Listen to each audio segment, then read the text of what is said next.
अरुण मोहन भारवी जी मंच पर उपस्थित संघवत पत्रिका के संपादक विद्वान भोजपुरी के सुरीला गायक भाई राम रक्षा मिश्र विमल जी, समालोचक विष्णुदेव तिवारी जी और कथाकार कृष्ण कुमार जी, सामने बैठल विद्वान लोग, छात्र लोग, दूसरका बनाई बनी विद्यालय में हम दूसरका बनाई बनी। हर बार हमारा दूसरको बार पहलको बार से नया लगल है जा के बहुत अच्छा लगल। हम जरा नाम से हमेशा चौक जाइला बैरागी प्रभाष कुमार चतुर्वेदी, हमेशा बैरागी शब्दवा हमारा के अजीब चौंकावेला कि अनुरागी आदमी के बैरागी नाम काहे पड़ल। सोचत रही तभी यहाँ के किताब के लोकार्पण हमरा से करवनी है। बोले के बारे बोल देनी है कि भोजपुरी के चुनौती पर कुछ मार्गदर्शन करी, जे खुदे मार्ग भटकल बा का मार्गदर्शन करी, ताकि माइक मिल गई बा, इतना लोग मिल गई बा तो कुछ ना कुछ तो बोलिए दे, वही में कुछ काम जो शायद निकल जाए। पहले का बा कि पीछे छात्र लोग बैठल बा, हम वो लोग खातिर वही से हम शुरू करते हैं कि तारा लोग आज कुछ लेके जा। मातृभाषा जानत हम को लोग का कहाला, मातृभाषा ये कहल जाला कि जो माई के गोद में, माँ के गोद में घर परिवार में सीखेला समझावे खातिर हम ये कहिले जे कि जैसे माँ के पेट से जन्मे के साथ जो भाषा सीख के आदमी आवेला ओकरे के मातृभाषा करेला। तो मातृभाषा उतने प्यारा होले जितना माई प्यारा होले। हम तो बोलो मम्मी कहत रह, हम काम भी कैसे बताई, लेकिन हम माईए कह। तो उतने प्यारा होले मातृभाषा जितना अपन माई होले प्यारा। माई के छोड़ के बच्चा जी नहीं कह सकता, अलग कर दी तो पगलाए लगे। छोट बच्चा के माँ से अलग कर दी और वही तरीका के 10 गो औरत के घूंघट करके खड़ा कर दी तो गंध से अपना माई के पहचान जाता। तो माई के कोनो जोड़ नहीं थे, कोनो उदाहरण नहीं थे। माई असल यहाँ सब बानी विद्वान एगो अलंकार होला अमल में, जब कोनो चीज ना मिले नो उपमान तो उपमेय के उपमान बना दिया था। तो माई कैसन, तो माई जैसन, कोनो उपाय नहीं थे कि कहल जा सके कि माई एकरा जैसन। तब बुझा गेलू माई के कोनो जोड़ नहीं थे। माई के एकरा ऐसन होली तो माई ऐसन होली। तो यही से बुझा गेल कि मातृभाषा कैसन होला तो मातृभाषा जैसन होला। और जौन प्रेम माई के साथे करे के चाही उहे प्रेम मातृभाषा के साथ करे के चाही। जौन आदर माई के देवे के चाही उहे मातृभाषा के देवे के चाही। तो मातृभाषा के इतना हमनी के जीवन में महत्व बा। आज वैश्विक स्तर पर एक समस्या आ गई बा कि मातृभाषा के उपेक्षा हो रहा। हर साल 2-4 गो भाषा मातृभाषा माने बोली जो कहीं उमरी रहल बनी से समाप्त हो रहल बनी से कि बहुत बड़ समस्या। ओकर रक्षा कैसे हुई? सबसे बड़ चुनौती वैश्विक स्तर पर, सामान्य स्तर पर हुआ छोड़ी वैश्विक स्तर पर चुनौती हो गई बा कि लोक भाषा मरी रहल बनी से, मातृभाषा मरी रहल बनी से। एह दह में भी जाए के जरूरत बा कि का हुई।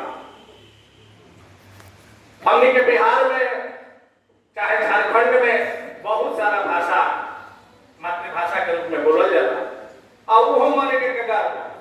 आदिवासी में कई गो भाषा बड़ी सो, एगो बिरहोरी भाषा वो 1500 में संख्या रह गई बा बोले वाले। अब कब वो समाप्त हो जाए केहू नहीं कहता। तो सबसे बड़ चुनौती मातृभाषा के रक्षा कईल बा। समय ज्यादा नहीं थे, ऐसे हम सीधे आवत नहीं अब भोजपुरी हमनी के भोजपुरी एह मामला में भाग्यशाली भी मामला में भाग्यशाली भी कि मरे वाला शब्द एक संगे नहीं जुड़ सकत ये अमर भाषा में एकरा के केहू चाहियो के मार नहीं खे सकत चाहियो के मार नहीं खे सकत कोशिश तो बहुत होता राजनीतिक स्तर पर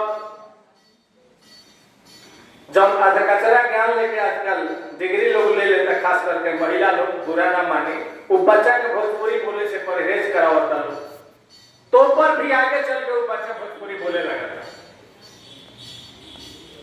तब एक कारण ये बा कि बहुत कम आदमी होले जे माने आदमी कहीं चाहे भाषा कहीं चाहे जीव जंतु कहीं कुछ कहीं कि हर आदमी के चाहे राष्ट्र कहीं राज्य कहीं कुछ कहीं कोई खास विशेषता हो जौन के जीवित रखले रहेला जौन के जीवनी शक्ति कहला तो भोजपुरी के मातृभाषा के रूप में वो जीवनी शक्ति लेके आई भी आए धरती पर जौना के चलते ही जीवित भी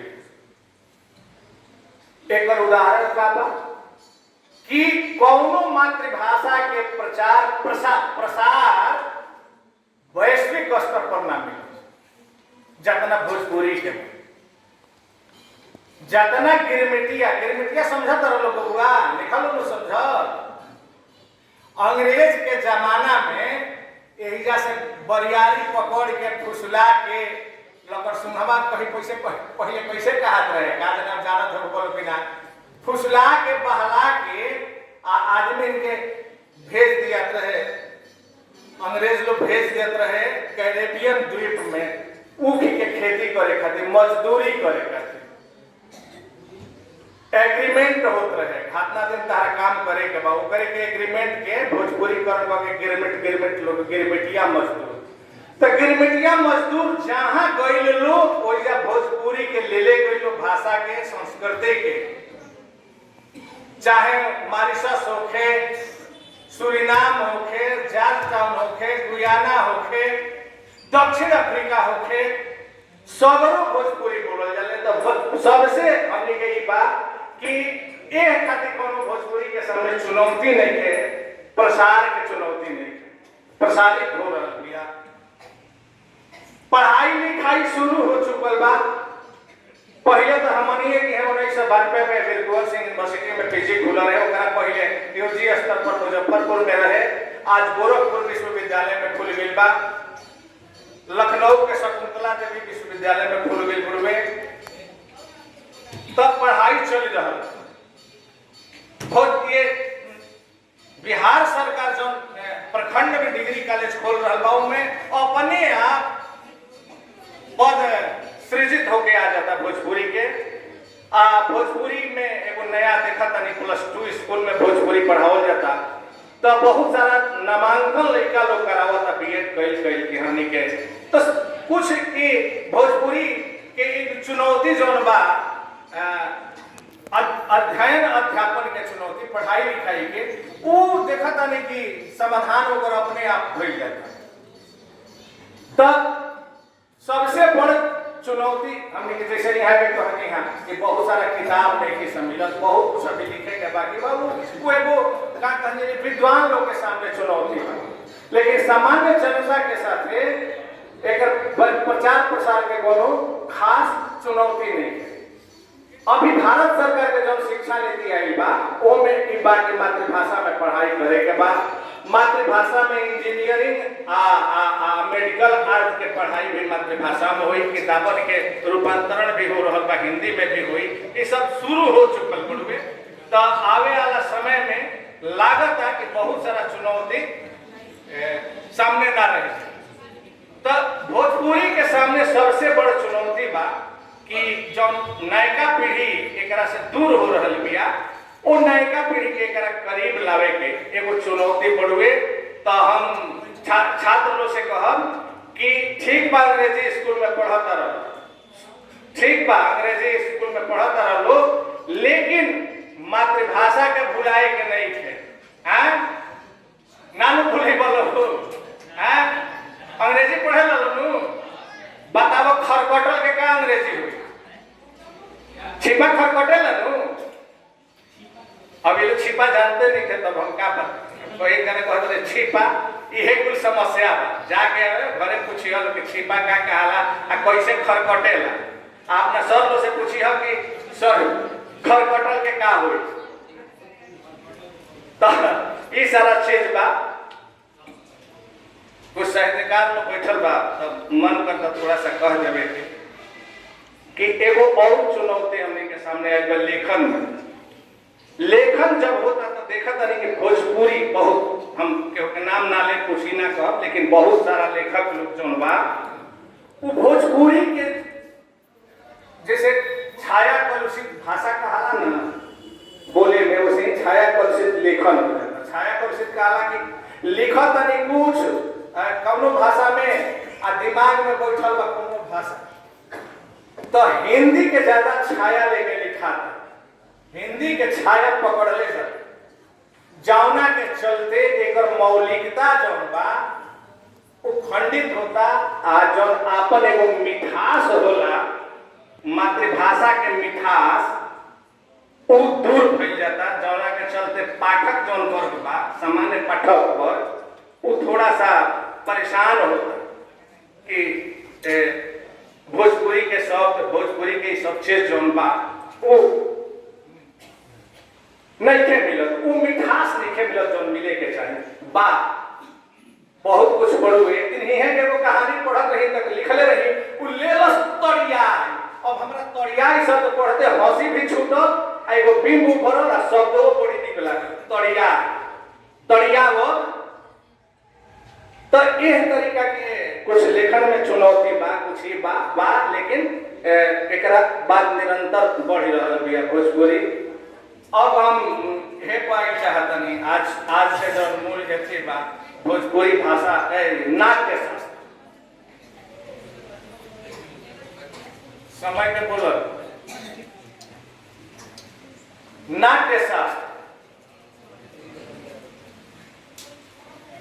नाट्य शास्त्र के जो किताब बा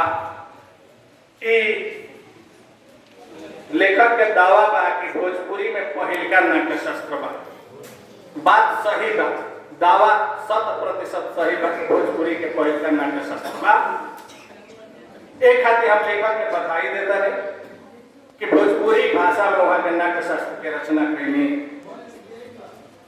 किताब के हम पढ़ली है शुरू से अंत तक भरत मुनि के नाट्य शास्त्र जो परंपरागत ये बा वो में विद्यमान हमारा मिलल छात्र लोग सामने कुछ ओह लोग की बात याद आई बा ज्यादा संख्या वही लोग के बा यही से कभी कभी उन्हें ध्यान चल जाता तो हम चर्चा कर चाहतनी कि पूरा विश्व में 3 गो ऐसा पुस्तक बा जौन सबसे पहले भारत में लिखल गई आज तक वो शीर्ष पर विद्यमान बा ओकरा से आगे विश्व में केहू ना बढ़ा वो अंतिम रह ओ में बा चाणक्य के अर्थशास्त्र चाणक्य के अर्थशास्त्र पहिलका अंतिम कहे कि ओ स्तर के किताब ओ से आगे ना लिखा पाओ दूसरा का बा उनके कहा जाला दूसरा नाम से वात्स्यायन के काम सूत्र जैसन किताब विश्व में काम शास्त्र तक नहीं थे एगो सर्वोपरि सबसे ज्यादा लोकप्रिय आचार्य भरत मुनि के नाट्य शास्त्र आचार्य भरत मुनि के नाट्य शास्त्र के 3 गो नाटक खातिर भरत मुनि के जो नाट्य शास्त्र बा वैश्विक स्तर पर कौनो भाषा में वो भले तक ग्रीक भाषा ज्यादा समृद्ध मानल जाता है नहीं दूसरा ढंग से पाश्चात्य में विचार कल गया भारत मुनि के देखिए सबसे बात कि शुष्क विषय के शुष्क विषय पर जब भी कलम के उठावेला, सबके पास तो क्षमता ना हो के भरत मुनि वाला, लेकिन शुष्क विषय पर जब आदमी कलम उठावेला तो ओकरा में सरसता पैदा करे खातिर बहुत कला साधना के जरूरत पड़ेला। तब भरत मुनि एवं सुन लो, नाटक पर सबसे ज्यादा के लिखले बा, सबसे मानक पुस्तक आचार्य भरत मुनि, याद कर लिया आचार्य भरत मुनि। भरत मुनि नाट्य शास्त्र लिखा करे तो मैं बताओ तब कि काहे खातिर हम रचना करत नहीं, जमुना के में जिक्र बा जैसे शुरुआत भइल बा, लेकिन वो चीज में नहीं खे आई, ऐसे कोनो जरूरतो में नहीं खे, लेकिन बोले में ऊपर जरूरत बा, कहे सामने छात्र लोग बैठल बा। तो नाट्य शास्त्र के शुरुआत में ओकरा औचित्य पर विचार करत के नाट्य शास्त्र के रचना हम काहे करत तानी, वो एगो खिस्सा में लिखले बड़न। खिस्सा ही लिखले बड़न कि वेद के चारों वेदन के सुस्त अध्ययन करत करत देवता लोग में निरस्ता पैदा हो, हृदय में निरस्ता पैदा हो गई। एक ही तरह के शुष्क विवेचन विश्लेषण अध्ययन करत करत निरस्ता आ गई। आ देवता लोग गई ब्रह्मा जी के पास आ कहल कि हे पितामह, बबुआ पढ़ावत नहीं क्लास, ध्यान दो, हे पितामह, जब वेद लिखले बानी, छोड़ दी हम कंट्रोल कर ले, कहले कि हे पितामह, जवन लोग 4 गो वेद लिखले बनी, एकरे के पढ़त पढ़त हमनी के मन उबिया गइल बा। एक ही तरह के बात पता न कितना बरिस ले हमनी के पढ़त नहीं जा, अध्ययन करत नहीं जा, विवेचन विश्लेषण करत नहीं जा, दिमाग पगलाए लागल बड़ुए, मन नहीं करत। कुछ ऐसन रचना करी कि हमनी के मन लागे, मनोरंजन हो। तो ब्रह्मा जी कहले कि ठीक बा, करत नहीं। तो साम वेद से, ऋग्वेद से कथानक लिहले, ऋग्वेद से कथानक लिहले, सामवेद से संगीत लिहले, यजुर्वेद से संवाद लिहले, भुलात नहीं तो ढेर दिन हो गइल बा पढ़ला, अथर्ववेद से रस लिहले। आ सब मिला के फेंट के खिचड़ी एगो वेद बना दिहले। वो वेदवा के नाम पड़ल पंचम वेद। वो वेदवा का है नाटक, कहाई पंचम वेद, यानी 5वां वेद के रूप में ब्रह्मा जी नाटक के रचना के लिए बने। का के लिए बने बबुआ लोग, का के लिए बने? 5वां, 4 गो वेद रहे ना, 5वां वेद के रूप में ब्रह्मा जी नाटक के रचना के लिए बने। ऐसे नाटक के पंचम वेद कहल जाला। नाटक के का कहल जाला? पंचम वेद, 5वां वेद है नाटक। वो में भरत मुनि जी कहले बानी काव्येषु नाटकम रम्यम, सब काव्य में नाटक रमणीय होला। ऐसे का निकलता शास्त्रीय आधार पर कि मनोरंजन खातिर, जीवन के जटिलता से दूर करे खातिर नाटक के रचना हुई। तो यह तरीका से भरत मुनि जी नाटक के औचित्य पर विचार के लिए बनी। एगो कथा के आगे बढ़ाओ तो मैं यहाँ के कहतनी कि सबसे पहले देवासुर संग्राम नामक नाटक के मंचन जब होखे लागल तो ओमे देवता लोग के विजय दिखावल बा आ दानवन के पराजय दिखाइल बा। तो दानव खिसिया गइलन सब अपन दैवी ये का कहल जाला अलौकिक शक्ति के प्रयोग करके जौन भी पात्र आवस खेले नट नटी वो लोग स्तंभित कर दस। दानव दैत्य का करस मारस ऐसन शक्ति कि उखाड़ हो जासलो, जड़ हो जासलो, बोलिए ना जा, अभिनय ना करे पावसलो। समस्या आ गई। अब का कहिए पंचम वेद के रचना भई, लेकिन जौन आसुरी शक्ति बिया ओकरा के भूख ही नहीं खेते। जीवन में हमेशा ही समस्या आवेला कि जब कुछ नया करे चलत आसुरी शक्ति आके खड़ा हो जाए। एकरो सामने आके खड़ा हो गई तब समस्या भइल कि अब का कइल जाई भाई।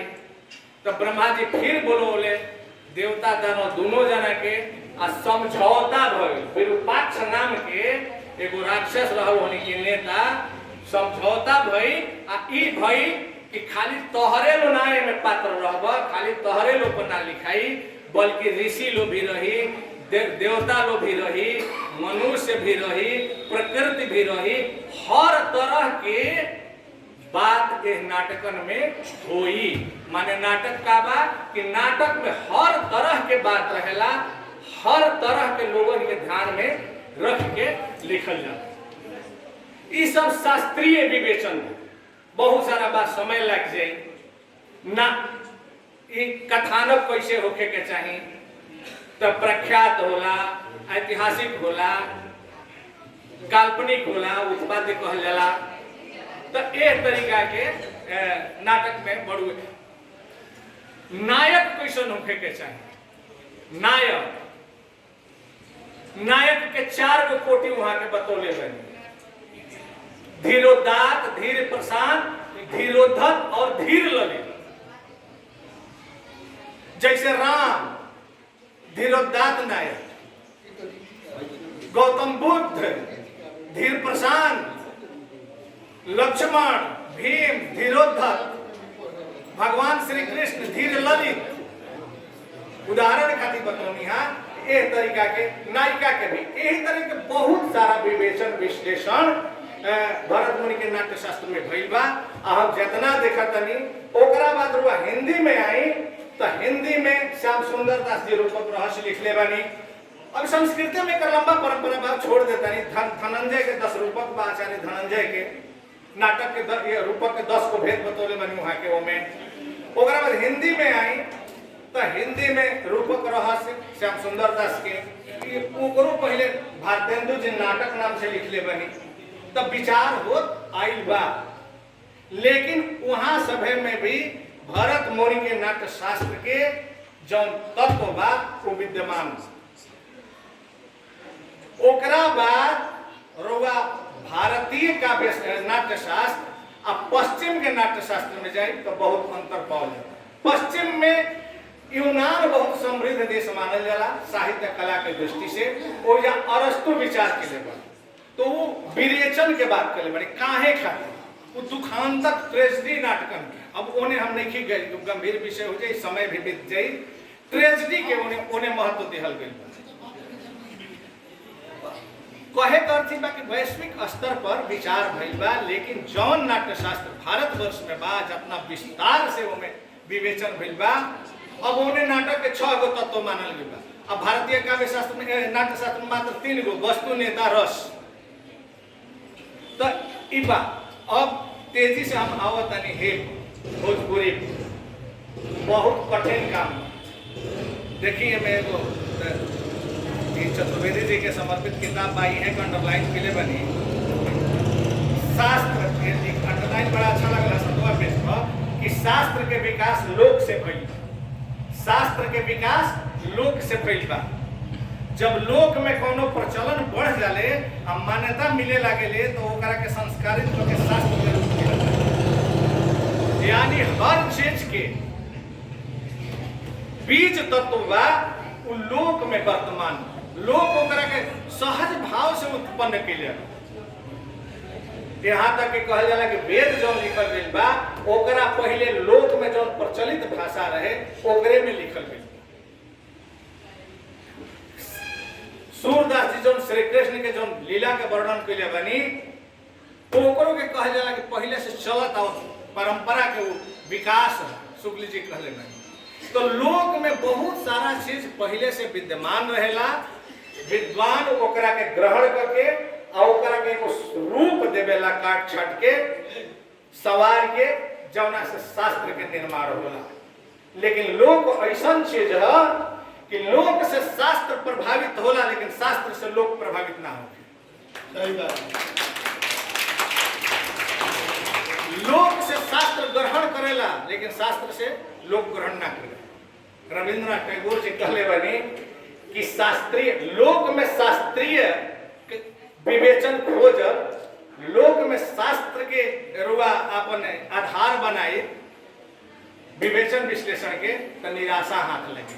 वो कैसन बा लोक में शास्त्र ढूंढल, कैसन बा जैसे कोनो आजे कने आई लोखे ओकरा के मंच पर बैठा के तर्क करे लगे, ठीक ओइसने निराशा हाथ आई। तो लोग के अपन ताकत बा आ लोग से शास्त्र कटत छटत सुधारत करत निकलेला। तो यह नाट्य शास्त्र में, भोजपुरी नाट्य शास्त्र में जौन चर्चा भइल बा वो निश्चित रूप से भरत मुनि के नाट्य शास्त्र के आधार बनावल गइल बा। यहाँ के निश्चित रूप से मेहनत कैले बनी, ए में दो मत नहीं थे। भोजपुरी भाषा में नाट्य शास्त्र के चर्चा पहली बार भइल बा, ये ऐतिहासिकता बा। एक खातिर नरदेश्वर राय जी धन्यवाद के पात्र बनी, लेकिन हम इहो कह कि आगे खातिर वहां के बहुत स्पेस भी छोड़ देले बनी कि अभी बहुत सारा जो विचार करे खातिर अभी बहुत सारा वहां के स्पेस छोड़ले बनी कि आगे के विद्वान लोग ऊपर विचार करी। भरत मुनि जैसा अंतिम लेखे हो गए, वहाँ के स्पेस छोड़ले बनी। एहो खातिर वहाँ के धन्यवाद के पात्र बनी कि हमनी के साथ एगो वहाँ के चुनौती भी देले बनी कि हमरा से जब छूटल बा उ रुआ लिखी करी। कहे से कि भोजपुरी नाट्य शास्त्र में आई तो भिखारी ठाकुर के छोड़ के आगे नहीं के बढ़ल जा सकता, राहुल बाबा के छोड़ के आगे नहीं के बढ़ल जा सकता। अब भिखारी ठाकुर जी एगो जरूर नया नाट्य शास्त्र के जाने अनजाने एगो जरूर नया ढंग से नाट्य शास्त्र खोजे के वहाँ के अपना नाटकन में अवसर दिले बने, जौना पर विचार कर जरूरी बा। एक किताब में देखनी है कि उतना अभी लिखे गई, वहाँ के स्पेस छोड़ दिले बने। तो एहो खातिर वहाँ के धन्यवाद हम देतनी कि आगे के लेखक लोग खातिर भी वहाँ के स्पेस छोड़ले बनी, चुनौती छोड़ले बनी। बस बहुत बहुत धन्यवाद।